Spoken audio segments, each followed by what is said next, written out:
YouTube, Biker Mike back here, working on old trusty Rusty once again. This video is going to be changing the power window motor assembly down here in the door. I was on my way home from work late at night one night and went to roll up the back window in my truck, and it just came crashing down here inside the door.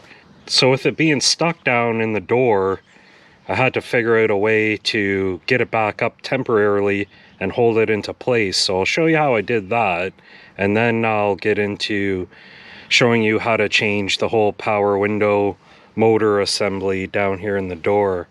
So what I did that night was just cover up the window with a garbage bag and some duct tape because it was like 3 o'clock in the morning and I didn't want to deal with it. But I needed to get the window back up the next day and was hoping that it wasn't broken, and it wasn't.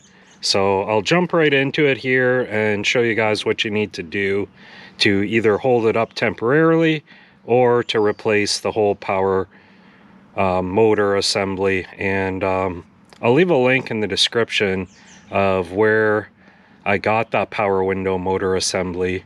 Yeah, so I'll get going here. So down here you're going to need a 7mm socket, and there's a little bolt right here you need to remove,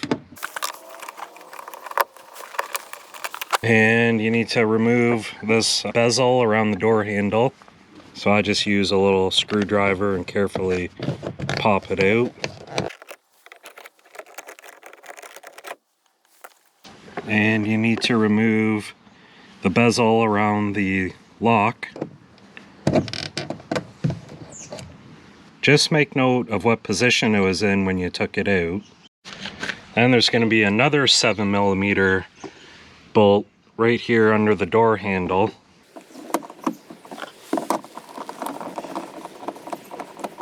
Sorry if it's a bit shaky, it's hard to do this holding the camera and working on the door at the same time. But I want to make sure you guys see what I'm doing. And with all those screws removed, you should be able to lift the door panel right straight up off the door.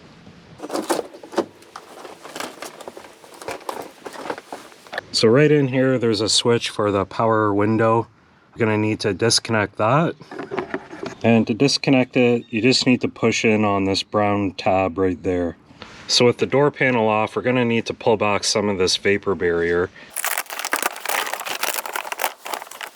What happened with mine was one of these cables broke on the actuator, and that's what caused the whole window to come sliding down inside the door here and stay down there. Luckily it wasn't broke, and I was able to pull it back up into place.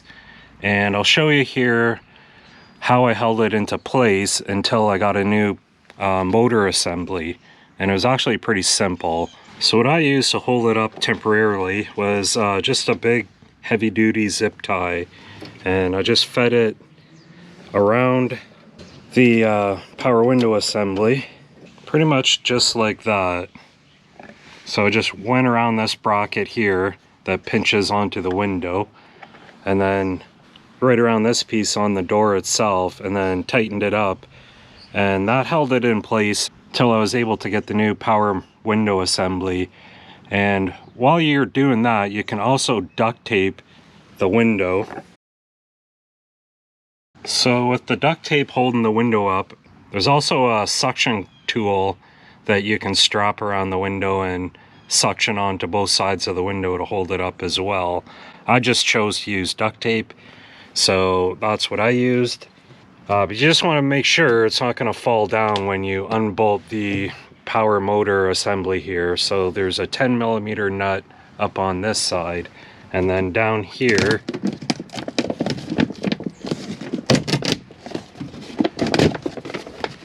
there's another one right there.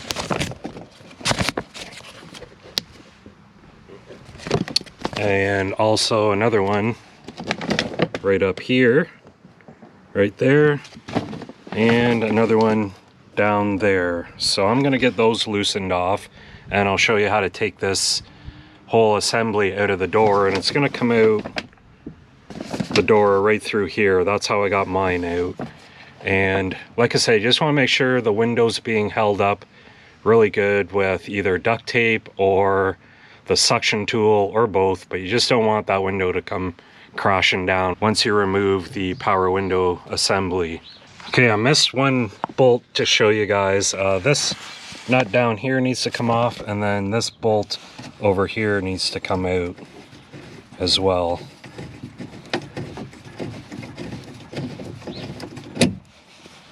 And then one other thing, just to make sure, these nuts up here is what pinches these clampers onto the window itself. So you just need to loosen that off, and there's little rubbers on there so the window doesn't break, but you also don't want to over tighten them when you reinstall them. So just make sure they're loose, and then you should be able to pull the whole assembly out at this point. Except I missed another bolt right here too, so make sure you get that one out. So it is a bit of finagling to get it out of there, but it does all come out in one piece, and you can do it. And I'm just reinstalling it right now. So you want to put the motor end back in this way through this opening, and then just kind of stand it up into place right up into there, and then the same way with the other one. So you want to go in this way and then stand it up like that, and then the second arm the same way, with the bottom of it going in this way, and then stand it up this way.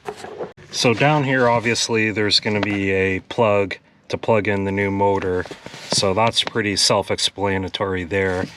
So once you get everything into position, you want to tighten up all these nuts and bolts there, down here, this one,